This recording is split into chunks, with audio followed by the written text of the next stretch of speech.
So this is Joseph Balkoski's Lee versus Grant, a game that inevitably I'm going to be comparing in my mind to Kevin Zucker's 1809 and Struggle of Nations, which I recently just played. They're both operational, 2 miles per hex, and there the similarity may end. But it's an old game from Victory Games, and I just got it. You get a counter tray inside, 2 sheets of counters, a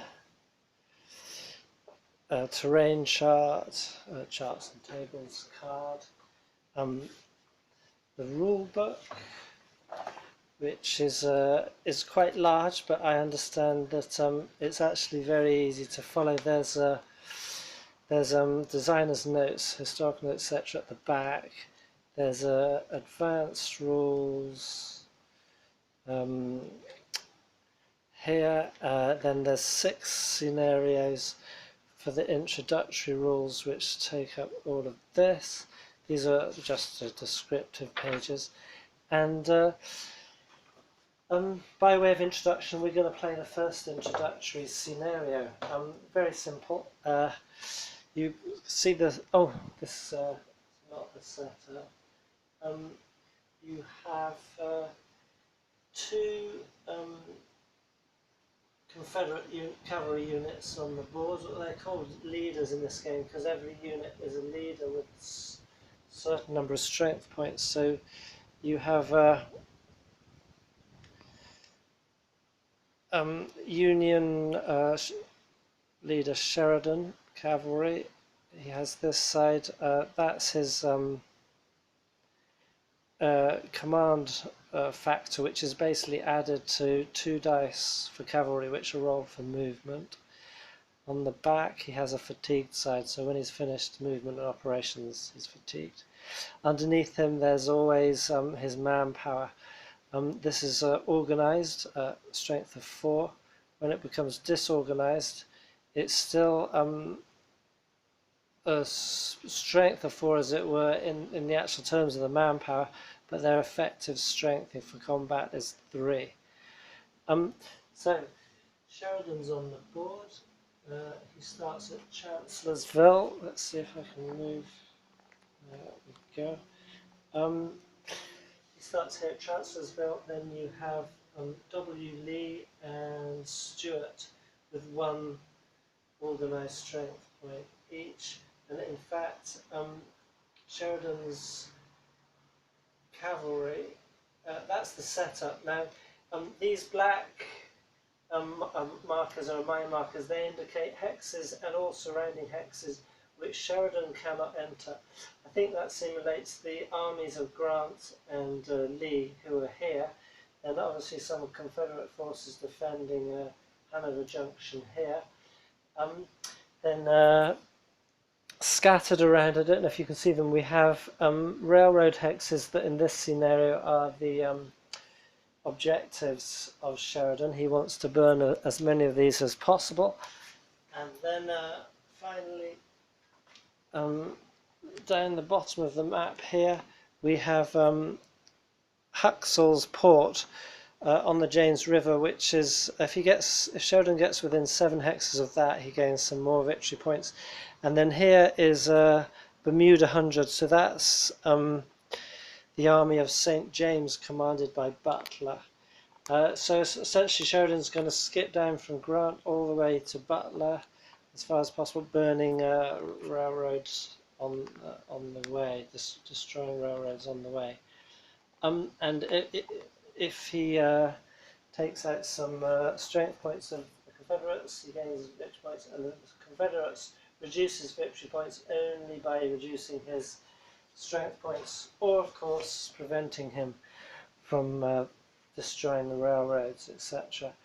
So we go straight into the game, which in this introductory game consists only of 3 action cycles each turn, and it's 1 turn long. So it's 4 days, no 5 days for each turn, and you get 3 action cycles in each turn. What happens in each action cycle is at the beginning of the first action cycle you roll for initiative. Now if that's the unions, then they won initiative. You can't see that. So the unions won initiative. Oh no, sorry, I forgot the beginning point of this is pre-scenario movement is that Sheldon can move 20 movement points. Now he wants to get down here, so the quickest way is going to be via one of these roads. He doesn't want to get stuck in the wilderness in these forests because the Unions suffer and the Confederates gain benefits for fighting in those. So 1, 2, 3, 4, 5, 6, 7, 8, 9, 10, 11, 12, 13, 14, 15, 16, 17, 18, 19, 20. Okay, so he's here on one side of Burke's Bridge. I think that's fair enough. And per the starting instructions, that disorganises his unit there. So anyway, so he won initiative. So now what happens is he rolls 2 dice because he's cavalry infantry. We roll 1 dice. You add his commander rating of 6, so that's 7 plus 6, 13. And you record on the movement track at the top there his movement points. Record his movement points on the top of the track there, and he starts moving, so he can fight during movement and continue fighting if he still has movement points left. So he can burn railroads, etc. So he's activated. He can force march, or entrench. I don't think he's going to force march.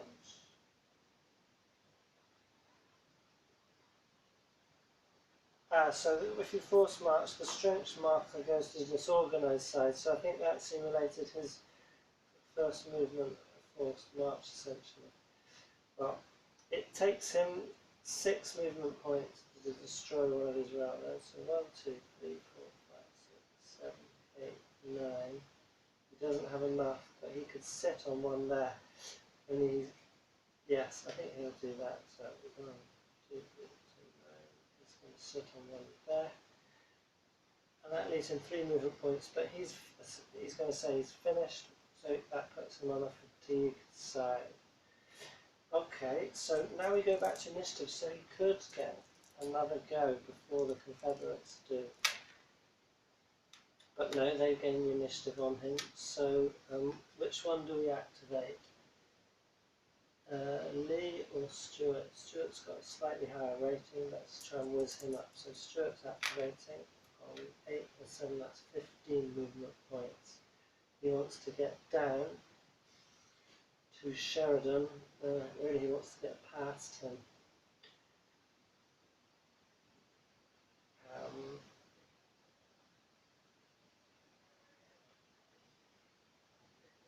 He could add, if he force marched, that would add 2.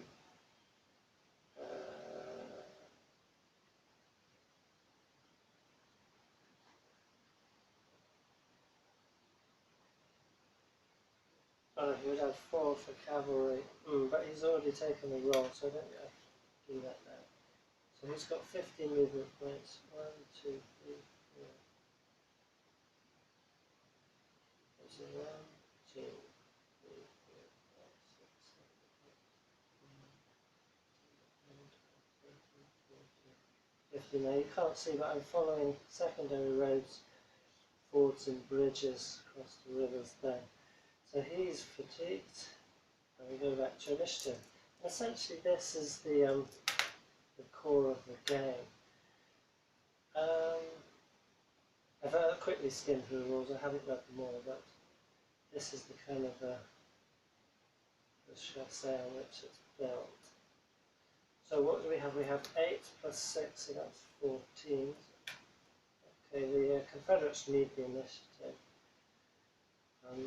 1, 2, 3, 4, 5, 6, 7, 8, 9, 10, 14. We don't think gambling on Sheridan not attacking us. Okay, so everybody's fatigued. So whoever won the next initiative would pass, and the next player would pass, and the action phases would end. So then we go to the recovery phase, and in the recovery phase, what do we do?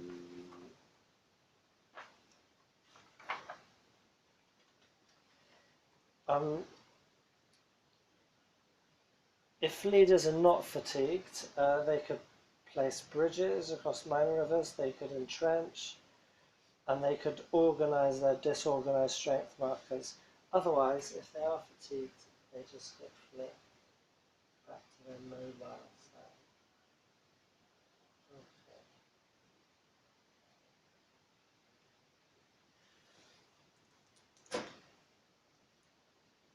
Okay, so then we go to the second action cycle out of 3.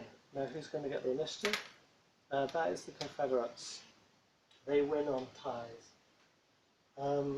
So we're going to bring.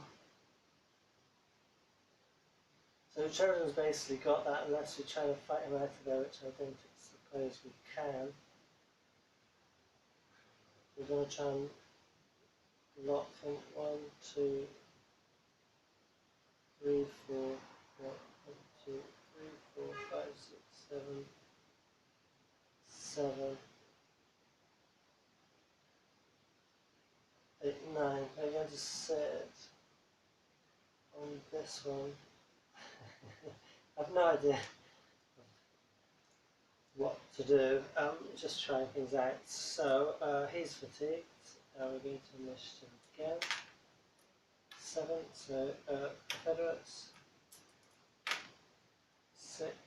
6. So Lee, that's F. Lee has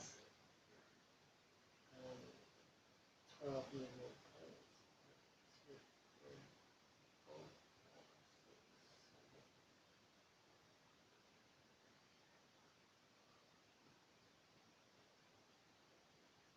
We can't. I should have gone right up there. I don't see how we can hem him in, to be honest. With them 2 units. There's a possibility of the movement.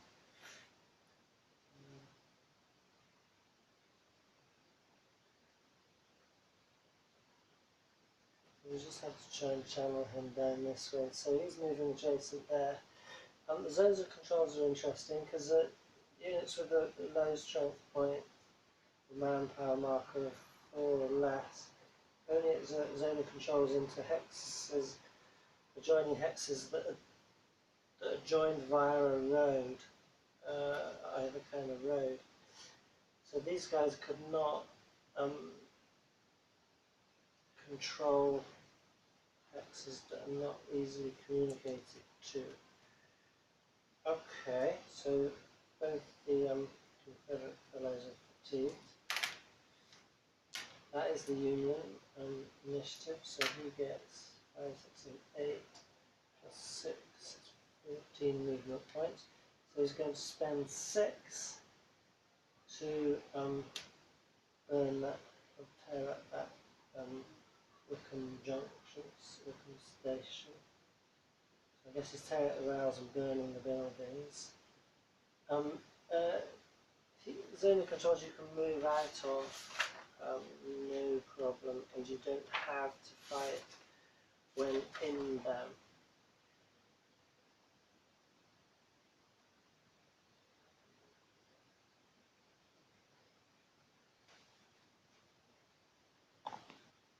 Yeah, so zone of controls, as per normally, they cause movement to stop when you enter the room. So let's destroy that. 8 movement points there. 1, 2, 3, 4, 5, 6,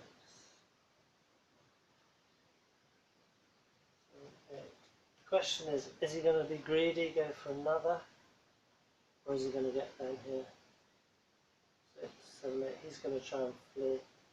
So But look at that, he's going right into the outskirts of Richmond there. And apparently there's no hindrance for him moving through or around that. So he could charge straight through the streets as far as I'm concerned. So that's his movement, he's fatigued, that's the end of that action cycle. We've had no combat. Let's try and get some in this third action cycle. So recovery phase, they recover.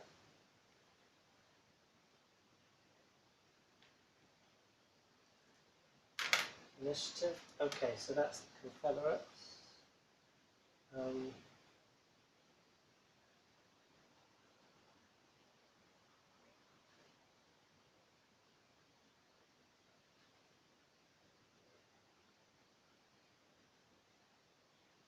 Okay, so our Lee is going to go, oh dear, 5 plus 6, so he only gets 11 movement points. 1, 2, 3, 4, 5. 1, 2, 3, 4, 5, 6, 7, 8, 9, 10, 11. Okay, that's fine. That's just what enough needs. Try and block off Sheridan from reaching Butler down there by James River. Okay, and Stuart, yes, that's Confederate initiative again. So Stuart will go on. Wow, maximum, that's 12, so that's 19 movement points. So 1, 2, 3, 4, and he's going to attack. So that costs 2 movement points plus the plus moving into the terrain. So that would be 4, 5, 6, 7. 1, 2, 3, 4, 5, 6, 7. So you need that movement track there to keep track of what movement points you have left. So combat, we've got 1 strength point versus 3 strength points, and it's quite simple. We have modifiers, so the ratios give a modifier, and then you get various other modifiers. Then you roll the die, and then cross-reference it against A, the defender's combat value, and then B, the attacker's combat value. So a bit different from your normal ratio CRT. So let's see, so we've got 1 point against 3, so 1 to 3 is minus 2.